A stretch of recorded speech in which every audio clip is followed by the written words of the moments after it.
Kasat Narkoba Polres Kutai Kartanegara AKP Yohanes Bonar Adiguna ditetapkan sebagai tersangka usai ditangkap Polda Kalimantan Timur terkait kepemilikan dan perdagangan narkoba.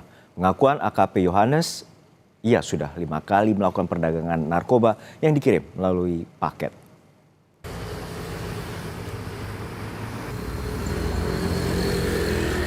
Jajaran Polda Kalimantan Timur menetapkan Kasat Narkoba Polres Kutai Kartanegara AKP Yohanes Bonar sebagai tersangka kasus narkoba.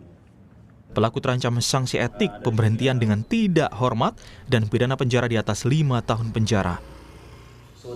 Penetapan itu dilakukan setelah polisi melakukan pelacakan terhadap pengiriman paket yang dipesan AKP Yohanes Bonar. Ia memesan liquid atau cairan vape yang mengandung narkoba sebanyak 20 botol dalam satu kali pengiriman paket. Paket itu didapatkan dari seseorang di Jakarta. Kemudian pelaku menjualnya seharga 5 juta rupiah per botol. Bahkan dia juga mengaku sudah mengonsumsi narkoba sejak setahun terakhir. Kita sepakat untuk menaikkan status dari saudara JBA dari saksi menjadi tersangka. Dengan untuk penerapan pasalnya yang kita pakai adalah pasal 119 ayat 2 Undang-Undang 35 tahun 2009 teman-teman.